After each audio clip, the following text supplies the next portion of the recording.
Sloan. Mr. Hohauser. Mr. Baer. Mr. Greenstein. Mrs. Johnson. Mr. McDermott. Mrs. Nadolny. Thank you. I'll make a motion for the adoption of the agenda, December 10th, 2013. So it's second, Mr. Hohauser, all in favor? 7, oh, Mr. Baer? Is your hand up and I missed it? Okay. Thank you. And we will now have student and community comments. I'd like to remind everyone to please identify yourself for the record, and we will have a 3-minute limit. Going once, going twice. Okay. We will now close community comments, and I will waive my opening statement other than to say good evening and thank you to all of you brave souls who are here this evening. We're hoping to make this brief so everyone can get home safely. And our original discussion item, which was a presentation by Mr. Ryan Maloney on technology, will now be scheduled for our first meeting in January, which I believe is the 7th? 7th, yes. And I will now turn it over to the superintendent.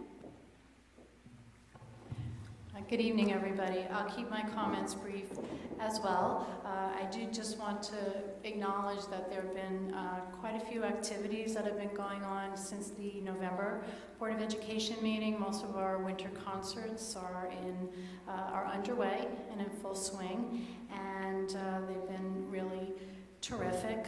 We also had our school play, the Schreiber play, back in November, Peter, Pan, and Wendy, and it was quite well attended and quite well done by the students, so kudos to everyone who was involved with that.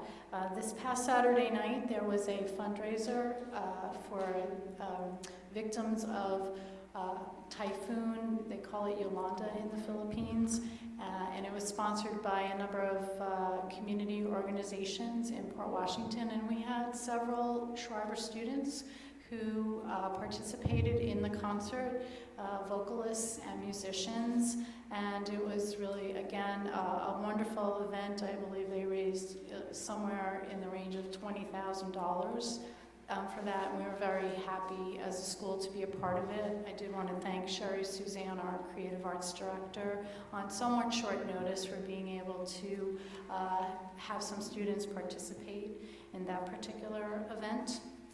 We also had, we've been working with our guidance department at the high school for some Skype sessions and some on-site admissions happening for college admissions. And I'm actually just going to briefly turn it over to Dr. Westervelt for a very short explanation of what's been happening there.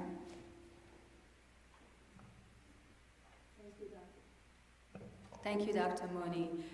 As Dr. Mooney mentioned, we have had, to date, we have had 3 Skype sessions during which time our students and parents have an opportunity to actually communicate with an admissions officer from various different colleges. So far, we had 1 Skype session in August with the University of Michigan. In October, we had a Skype session with the University of Indiana, and actually this afternoon, we had a session with the University of Richmond. Students and parents have an opportunity to ask questions related to financial aid, related to scholarships, related to life on campus, and all of the requirements for getting their applications in. As we have increased the communications with parents about the Skype sessions, we have seen an increase in attendance. We also are able to now live stream them, so that this afternoon, as we sat through the Skype session, we were able to also note that there were about 6 or 7 different people who were actually viewing these sessions live. We are also recording them so that they can be played back at a later point, and they will be posted on our website. In addition, we have had on-site college application reviews. To date, we have had 4 different colleges, including Dowling,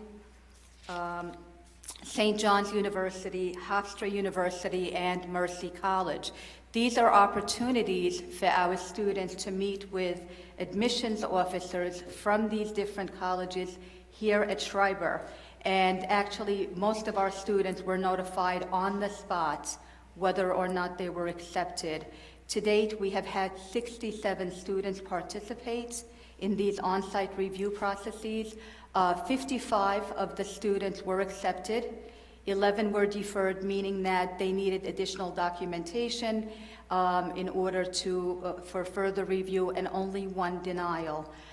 There is a schedule on the website under the guidance department of upcoming not only Skype sessions, but also additional on-site reviews. Many of our students were notified during the on-site review process of scholarships that were awarded to them. And just from St. John's and Hofstra, our students have been awarded a little bit over $1.5 million in scholarships. So it really has been wonderful. Thank you. Thank you very much. It's really very positive, exciting news for us. Also back, I think it was actually the day after the November Board of Education meeting, Commissioner King held a forum at Mineola High School, and Port Washington did have representation at that forum, and we were able to ask questions. Larry Greenstein, one of our board members, had a question. He was able to ask a question. One of our parents, Deborah Brooks, was able to ask a question, and I was able to ask the commissioner a question. I'm sure you've been reading a great deal about what's been going on. There have been a few changes from the State Ed Department with regard to the testing. Nothing truly substantial, but they have made some movement. We have been working, the central administration has been working with our parent council, and on Monday morning at the Port Washington Library, district administrators will be talking about some of the issues, Common Core, testing, and the opting out issues. So any of our parents who would be interested in listening, it would be Dr. Westervelt, myself, and some of our principals, Dr. Mioli, Mr. Shields, Mrs. Hamovich, and Mrs. Rodahan, and we'll be talking about some of those issues and answering questions. I'm actually very pleased to report that at the last board meeting we had quite an intense discussion among the Board of Education members regarding some type of resolution regarding these issues, and following that meeting, we thought that we would attempt to write a letter, but instead we have been able to reach a consensus on a resolution, and that resolution will be adopted tonight from the board. And in that same vein, another issue that is of concern, I believe, to all of us is the student privacy issue, particularly the In Bloom. Even though here in Port Washington we did not accept Race to the Top money, and we did not have to choose one of these parent portal dashboards, we still have some concerns. So in the next few weeks I'll be asking the board to work with the administration on either some type of a letter to the State Ed Department or a resolution giving us some assurance that our student data will remain private, that they will not be selling this to third-party vendors along those lines. So that's kind of our next project over the next few weeks. Our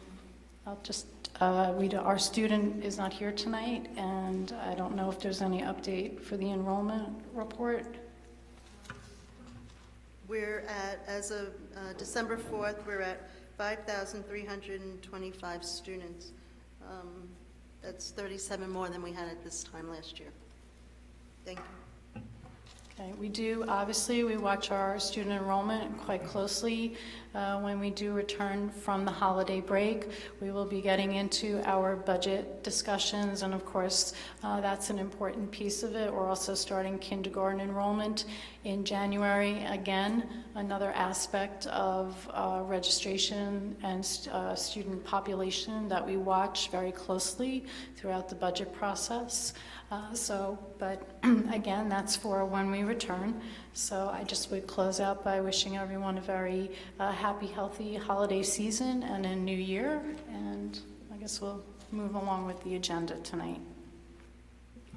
Thank you, Dr. Mooney. And Dr. Westervelt, I just wanted to thank you for that update about guidance. It's really very exciting what's going on in the guidance department and a lot of new, updated, and improved things happening. So thank you very much for letting us all know. We'll now move to item 7, which is an award of tenure for paraprofessional.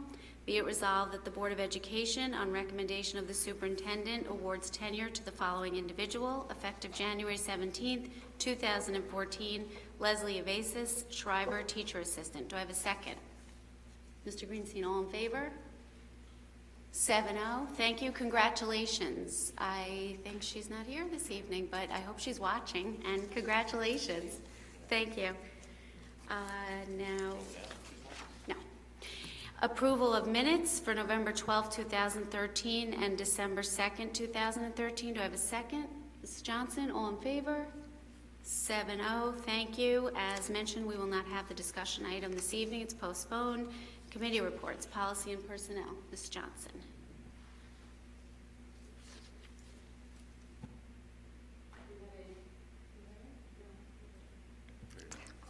We had a policy, that's better. Anybody not here? Okay. We had a policy and personnel committee meeting on Friday, December 6th. This is last Friday. We had a number of discussion items, one of which was the Bogart Scholarship. You'll be hearing more about that in upcoming meetings. We also had a rather lively discussion about the Code of Conduct, which, I mean, who would think that would be so lively, right? But we actually have some work to do on that, updating it, and we will be discussing that again at our next policy and personnel meeting, which is set for January 10th in the administration building. Everybody's invited.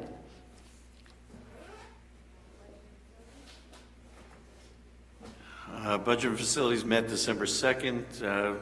We started to take a look at the budget. We've got some information that the tax cap will actually be under 2% this year, somewhere in the neighborhood of 1.7 to 1.8, roughly, somewhere around there. We are over at the moment and working to find ways to bring the two lines to equal each other. We got some good news as far as the medical going forward. We had some higher estimates in some of our initial assumptions, and it appears it is at 3.5% now as we move into 2014, so that helped us pick up some money there. And we will have a more extensive review at the first meeting in January, which is scheduled for Monday, January 6th, right? 13th we're going to do it? Right. Monday, January 13th, 8:30 at the Daily Annex. And curriculum, I don't know, Larry, if you want Nora to give the update?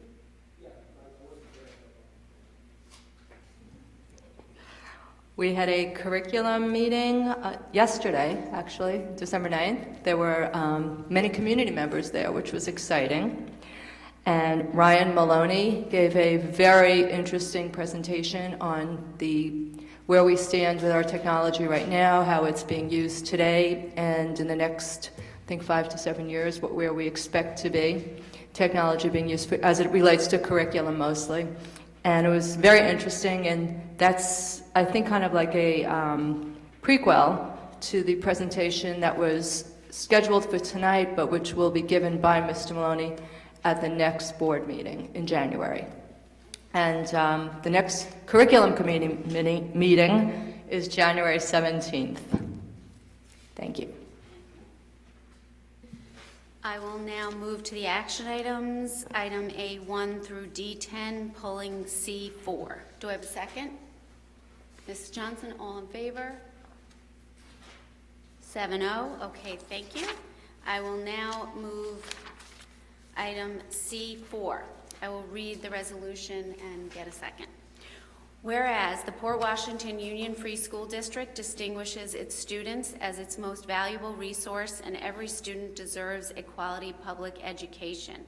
And whereas the implementation of the Common Core Learning Standards ultimately expects to help students and educators experience rich, meaningful teaching and learning, and whereas the uneven rollout of the Common Core Learning Standards among school districts and premature testing on Common Core content not yet learned has resulted in undue stress and pressure on students, parents, and educators.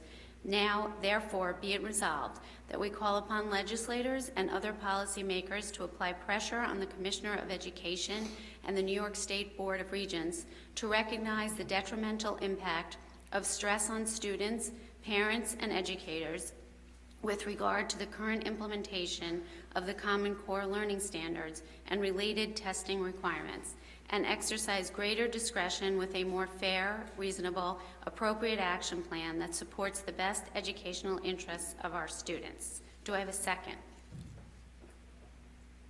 Larry Greenstein, since you're the one who brought all this up, I believe you should second it. Okay. All in favor? Oh, discussion. Okay. I will be brief, so we have to get out of here. I think this is a good resolution, and I support it, and I'm glad we're able to find consensus.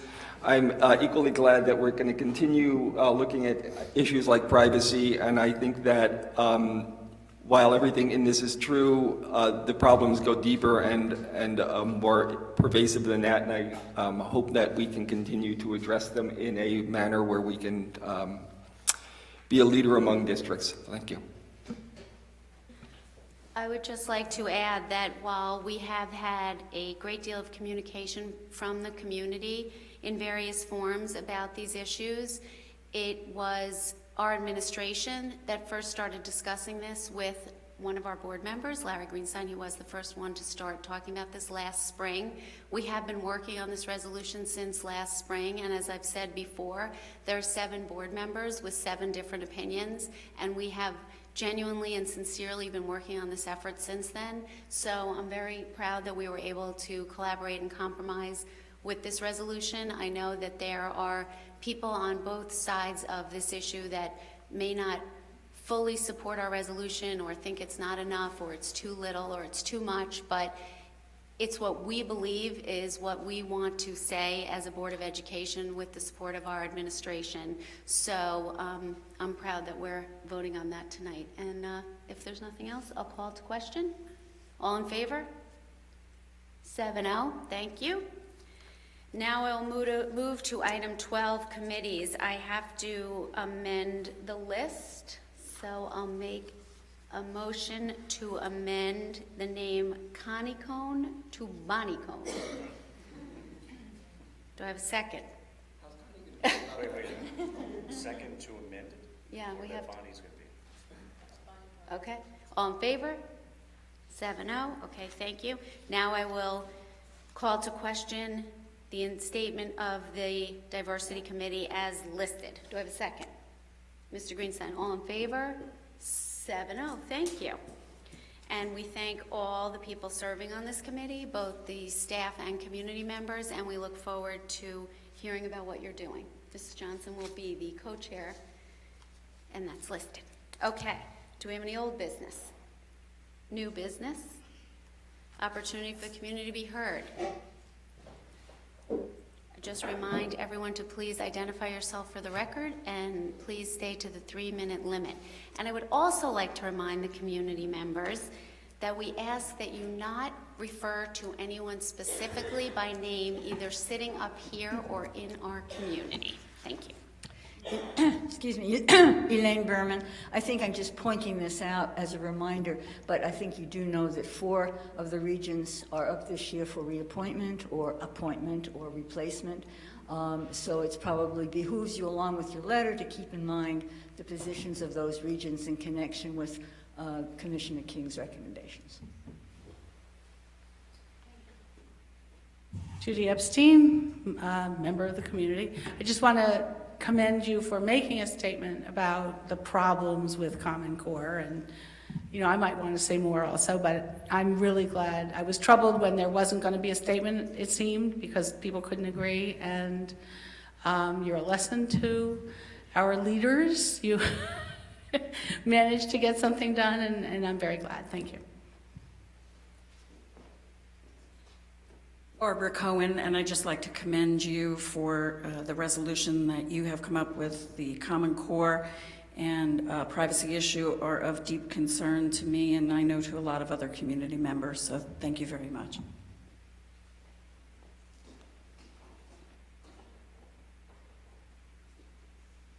Tessa Jordan, I was just wondering whether it would be possible to post agendas for the committee meetings. They are supposed to be posted. I've recently found out that I've it's been fallen unable by to the find wayside, them. and I've talked to the necessary parties, and Okay. they will be. Thank you.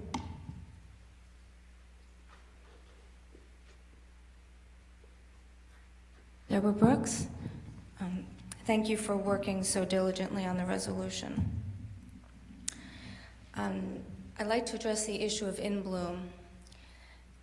In 1975, under the guidance of a U.S. legislator, FERPA was designed to protect student privacy rights and also that of parents, but primarily student privacy rights. It's called the Family Educational Rights and Privacy Act. In 2008 and 2011, the regulations to that act were unilaterally amended by Arne Duncan, or well, actually, I think it was maybe Rod Page in conjunction with Arne Duncan, for the sole purpose of denying parents the opportunity to withhold consent to the disclosure of personally identifiable information. The reason this was done was because Arne Duncan had in mind a national database of our children's data, and knew he could not achieve that if parents retained the opportunity to withhold consent to such disclosure. So we've now come to 2013, heading into 2014, and many people in our community do not know that the parental consent that they were once able to withhold for disclosure of their students' data has now been erased for all intents and purposes. In addition, we are now being required as school districts across the state to upload more than 400 data points, which is far more than we've ever had to do in the past. The districts that accepted Raise the Top money are required to choose a portal, a dashboard. We did not accept that money. Nevertheless, we will be required as a district to upload this data to BOCES. BOCES will upload it to NICED, and NICED will most certainly upload it to In Bloom. I'm asking the board to consider not whether In Bloom can safely safeguard that data, but the fact that it should not be going to In Bloom whatsoever, period. There's no purpose for it. We are going to end up paying for it as a district out of tax dollars, and heaven help you if that data is breached. In Bloom offers no safeguards. In fact, in their contract, which is currently under litigation up in Albany, they have specifically held themselves harmless. If there's any breach, the school districts are responsible for it. So I'd also ask that the board, 30 seconds. The board and the administration consider letting the parents in this district know that their children's personally identifiable information is going to be uploaded without their consent, that it's going to go to In Bloom unless this lawsuit in Albany prevails, and I ask that you all seriously consider the fact that parents don't deserve to be kept in the dark on this. Thank you.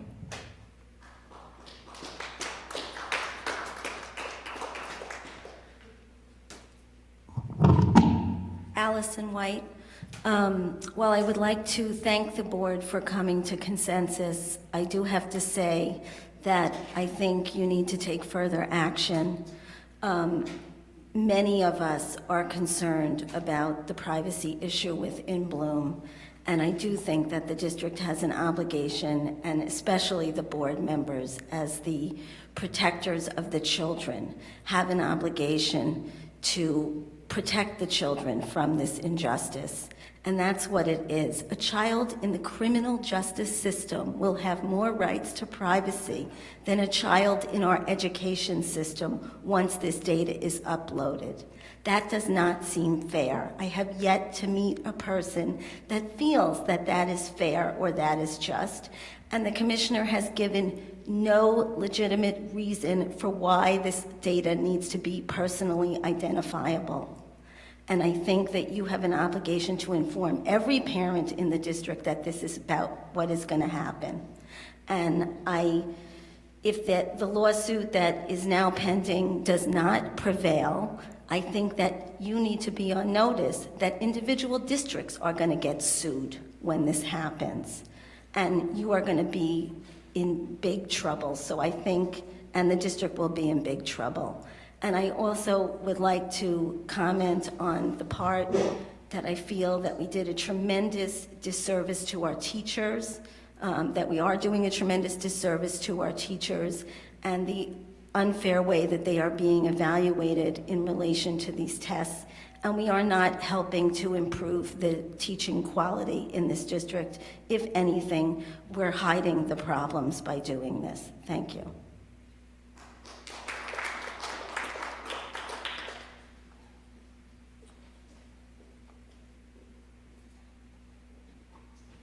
John Brooks. I have the good fortune of being married to Deborah Brooks and being the father of Hannah Brooks, a fourth grader in Daly. I too wish to acknowledge the board's coming to consensus on this resolution. I too would urge the board to continue to work on all aspects of the issues raised by Common Core, the high stakes testing, and most importantly, student privacy. The statements made about the board's obligations on this issue are not new. Long before the existence of FERPA, the Supreme Court in Nassau County in 1961 recognized the obligation of boards of education to protect the confidentiality of student health records. Student health records, along with their academic performances, comprise part of the information that will be obtained by InBloom.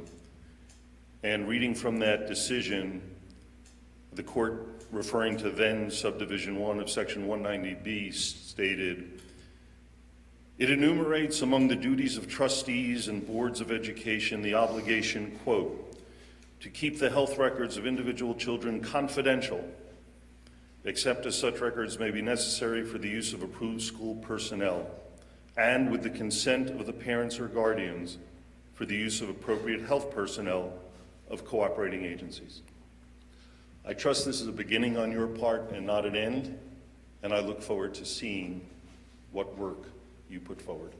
Thank you.